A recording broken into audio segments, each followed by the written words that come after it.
Assalamu alaikum students. We have completed our topic on Vesper theory and also the geometries of molecules according to Vesper theory. आज का जो हमारा topic है that is molecular orbital theory MOT.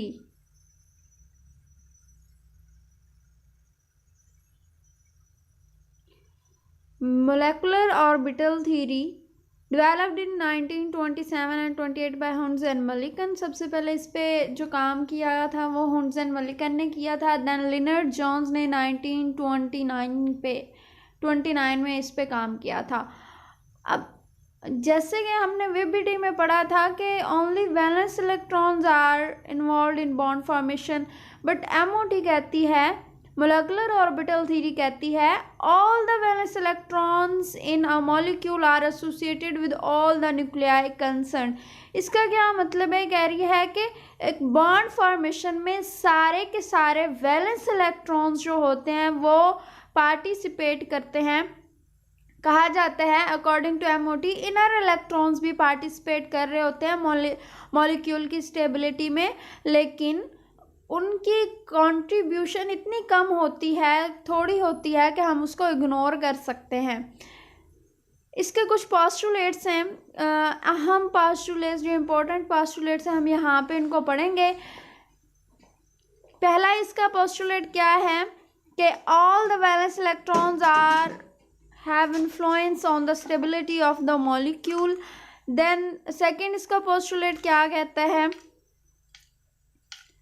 जब molecule बन जाता है तो वैलेंस इलेक्ट्रॉन एग्जिस्ट नहीं, वैलेंस ऑर्बिटल्स एग्जिस्ट नहीं करते, बल्कि मोलेकुलर ऑर्बिटल्स जो हैं वो एग्जिस्ट करना शुरू कर देते हैं. ठीक है. थर्ड इसका पोस्टुलेट क्या कहता है कि valence orbitals are replaced by new set of energy levels, जो कि नए चार्ज क्लाउड डिस्ट्रीब्यूशन को जाहिर करेंगे.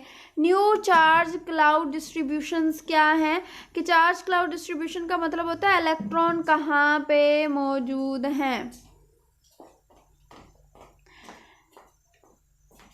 चार्ज क्लाउड और जो न्यू ऑर्बिटल्स बन रहे हैं उनको हम मोलेकुलर ऑर्बिटल कहते हैं. ठीक है. जो न्यू ऑर्बिटल्स बन गया ना वैलेंस इलेक्ट्रॉन्स के मिलने से उन्हें क्या कहते हैं? मोलेकुलर ऑर्बिटल कहते हैं. मोलेकुलर ऑर्बिटल को डिफाइन करते हैं electronic energy level in a molecule and the corresponding charge cloud distribution in space is called molecular orbital. यानी वो स्पेस जहाँ पे इलेक्ट्रॉन पाया जा सकता है मॉलिक्यूल बनने के बाद, that is known as molecular orbitals. How the molecular orbitals are formed. ये जो मोलेकुलर ऑर्बिटल्स हैं ये बनते कैसे हैं? ये linear combination of atomic orbitals से बनते हैं. ठीक है.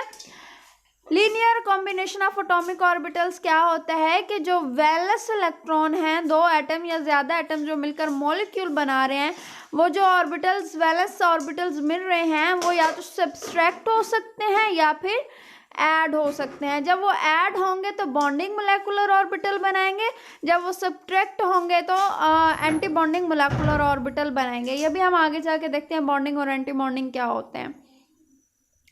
फिफ्थ पोस्टुलेट इसका क्या कहता है, the wave function of atomic orbital are combined mathematically to produce wave function for resulting molecular orbital. यानी ये मैथमेटिकली ऐड होते हैं, सब्ट्रैक्ट होते हैं कि अगर दो ऑर्बिटल्स मिल रहे हैं, दो वैलेंस ऑर्बिटल मिल रहे हैं, तो नया बनने वाले मोलेकुलर ऑर्बिटल भी दो ही होंगे. सिक्स पोस्टुलेट इसका क्या कहता है कि अगर मोलेकुलर ऑर्बिटल्स बन गया ना तो ये किसी एक सेंटर से यानी किसी एक न्यूक्लियस से बिलोंग नहीं करते, बल्कि जितने एटम्स मिलकर मॉलिक्यूल बना रहे हैं वो सब से बिलोंग करता है.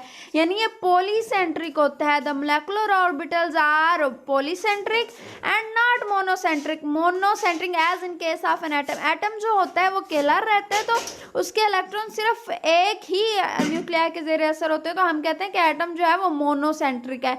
लेकिन मोलेकुलर ऑर्बिटल्स क्या हैं? वो पॉलीसेंट्रिक होते हैं.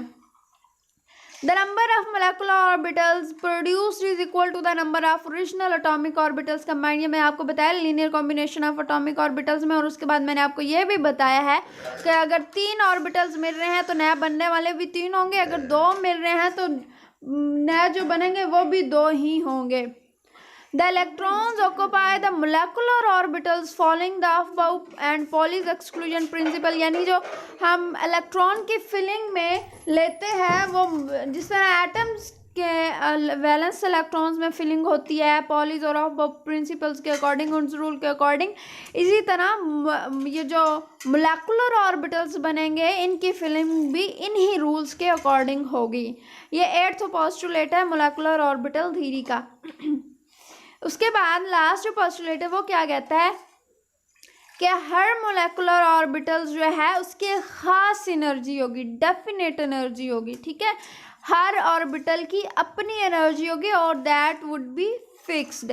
Each molecular orbital is associated with definite energy and total amount of energy of molecule is the sum of energies of all occupied molecular orbital।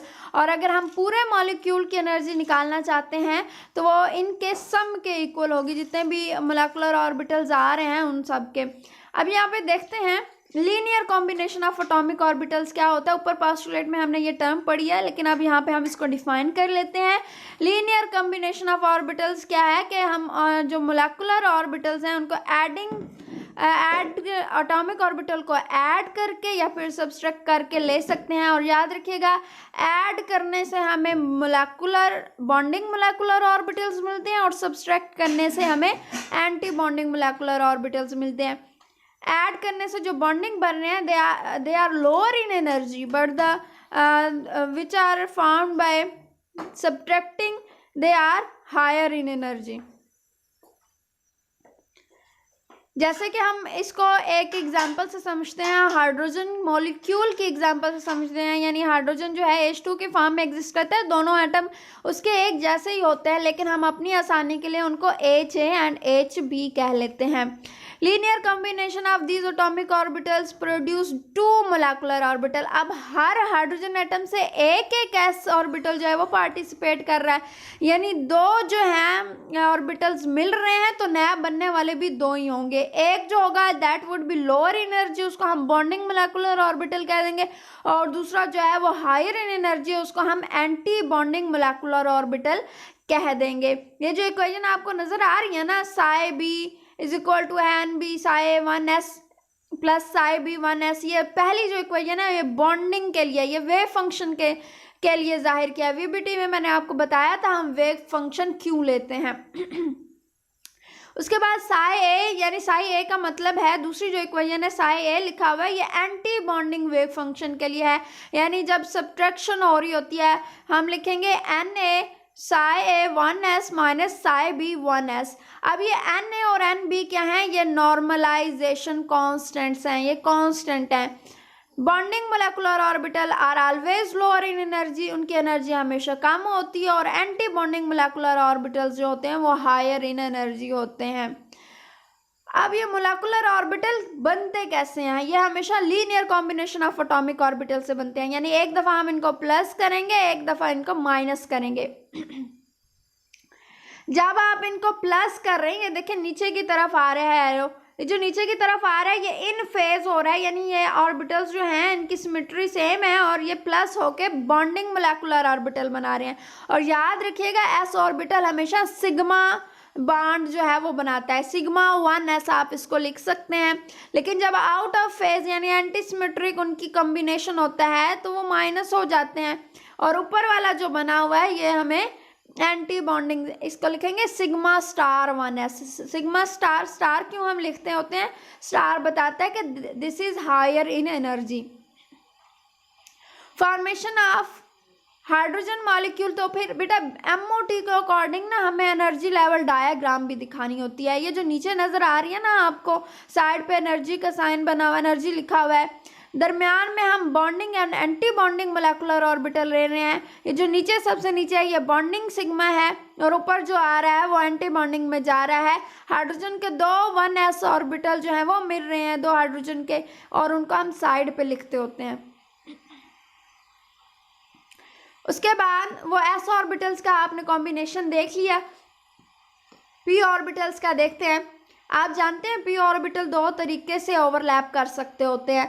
एक होता है उनका head on overlap, head on overlap जब भी P P orbital का होता है तो वो हमेशा सिग्मा बॉन्ड बनाते हैं हेड ऑन ओवरलैप पे, ठीक है। ये जो पहली इक्वेशन है इसमें एडिशन हो रही है, एडिशन के नतीजे में हमारे पास दो पाए पाए ऑर्बिटल्स जो है वो ओवरलैप कर रहे हैं, इसके नतीजे में हमारे पास सिग्मा बॉन्ड बन रहा है और इसकी शक्ल आपको नजर आ रही है। लेकिन यही अगर सब्ट्रैक्ट हो जाएं, आउट ऑफ फेज हों दोनों ऑर्बिटल्स, तो ये एंटी बॉन्डिंग बनाते हैं और एंटी बॉन्डिंग की शेप देखें किस तरह आती है। ये जो पहली दोनों इक्वेशन है ये हेड ऑन ओवरलैप की वजह से, यानी जब ये सिग्मा बॉन्ड बन रहा होता है।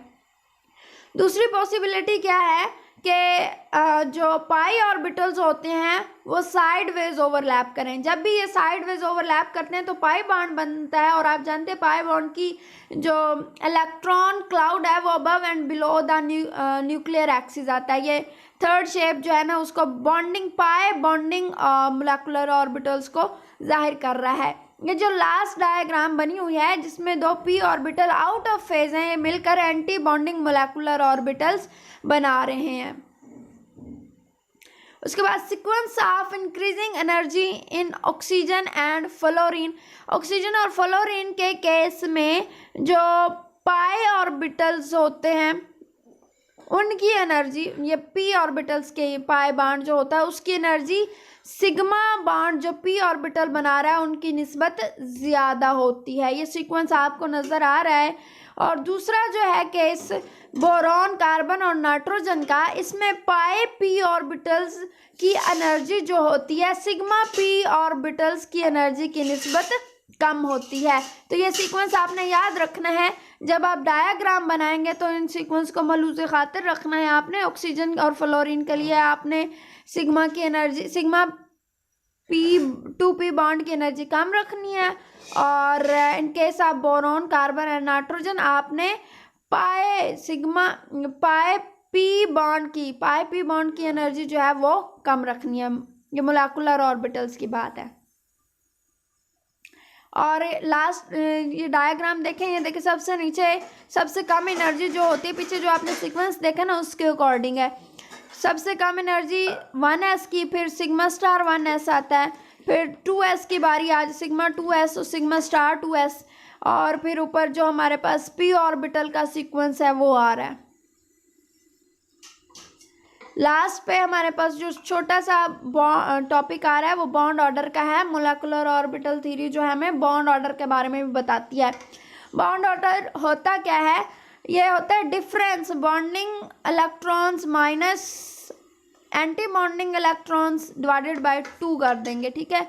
यानी बॉन्डिंग इलेक्ट्रॉन्स में bonding electrons minus anti bonding electrons divided by 2 करेंगे तो आपके पास बॉन्ड ऑर्डर आ जाएगा। अब बॉन्ड ऑर्डर का हमें क्या फ़ायदा होता है, हम क्यों इसको पढ़ रहे हैं बेटा? It tells us about the stability of the molecule. और क्या हमें ये बताता है? बॉन्ड डिसोसिएशन एनर्जी, यानी एक बॉन्ड को तोड़ने के लिए हमें कितनी एनर्जी चाहिए होगी। बॉन्ड लेंथ के बारे में बताता है। बॉन्ड लेंथ ज़्यादा हो तो मॉलिक्यूल लेस स्टेबल होता है और बॉन्ड लेंथ कम हो तो मॉलिक्यूल इज स्ट्रॉन्ग, यानी उसकी स्टेबिलिटी ज़्यादा होती है। It tells us about the magnetic properties of the molecule. MOT is very important and the most developed theory among the VBT, Vesper and MOT। सबसे ज़्यादा अच्छी होती है MOT and please keep it in mind। Exam point of view से ये बहुत important है। अल्लाह हाफिज़।